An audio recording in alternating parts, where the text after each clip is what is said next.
Guys, তোমরা কি জানো কেজিএফ 3 এর একটা ব্যানার বের হয়েছে যেখানে কেজিএফ 3 কত তারিখ আর কখন সোশ্যাল মিডিয়ায় লঞ্চ করা হবে তা জানতে আজকে পুরো ভিডিওটা তোমাদের জন্য। এই ভিডিওতে তোমরা জানতে পারবে কেজিএফ 3 আসলে কি লঞ্চ করা হবে নাকি তার জন্য তোমাদের আরো দীর্ঘদিন অপেক্ষা করতে হবে তা জানাবো আজকের এই ভিডিওতে। এবং কেজিএফ 2 আর কেজিএফ 1 তোমরা ইতিমধ্যে অন্য কোনো চ্যানেলে দেখে ফেলেছো, তাই আমি আর আমার দি মুভি ম্যান ইউটিউব চ্যানেলে এই ভিডিওটি আপলোড করিনি। যদি তোমরা বলো তাহলে আমি আমার দি মুভি ম্যান ইউটিউব চ্যানেলে কেজিএফ 2 আর কেজিএফ 1 রিলিজ করতে পারি।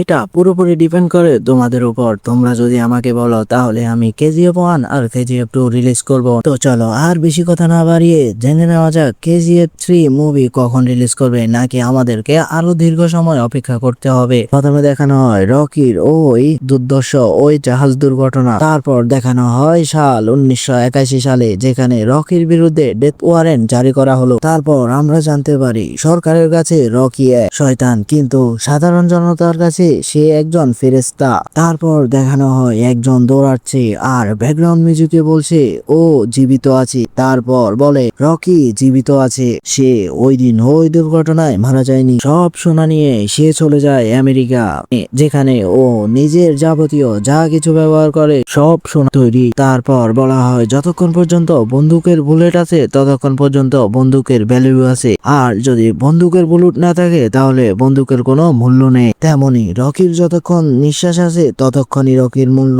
তারপর রকির কোনো মূল্য থাকবে না। তারপর স্বয়ং রকি ভাই বলে ভুল বুঝবেন না আমাকে, এমন নয় যে আমি মানুষ মারা বন্ধ করে দিয়েছি। তারপর দেখানো হয় ওই হতাশাজনক মুহূর্ত, রকির গার্লফ্রেন্ড মারা যায়। তারপর রকি বলে কাকা ও কোন দরজা দিয়ে এসেছে, তখন ও বলে 3 নাম্বার দরজা দিয়ে। তখন কে শুনে কার কথা, রকি সরাসরি একটা গান নিয়ে যেতে থাকে, কিন্তু রকির চাচা যখন রকিকে বাধা দেয় তখন রকি তা শোনে না।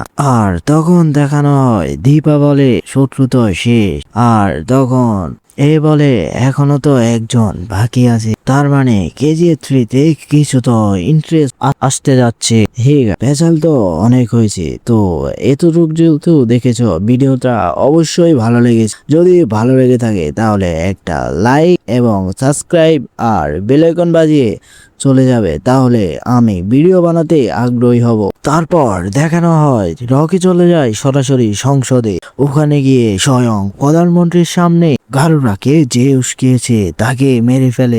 আবার দেখানো হয় এই মানুষটাই রকিকে কেজিএফ এনেছিল, আর এই মানুষটাই রকির বিরুদ্ধে গারুরাকে লেলিয়ে দিয়েছিল। তারপর দেখা যায় প্রধানমন্ত্রী রকির বিরুদ্ধে তার সৈনিকদেরকে লেলিয়ে দিয়েছে, যারা রকিকে মারার জন্য অনেক আগ্রহী হয়েছিল, কিন্তু তারা তো জানে না রকি কি জিনিস। তখন একজন এসে বলে ম্যাডাম আপনি কি সৈনিক তৈরি করছেন, রকি তো আমাদের জন্য তার চেয়ে বেশি ফোর্স তৈরি করে রেখেছে। আর এখানেই এই ভিডিওটা সমাপ্ত হয়। তার মানে আমরা বুঝতে পারি কেজিএফ 3 এর জন্য আমাদের আরো দীর্ঘদিন অপেক্ষা করতে হবে। তো আল্লাহ হাফেজ, আবারও তোমাদের সাথে দেখা হবে নতুন একটা ভিডিওর মাঝে।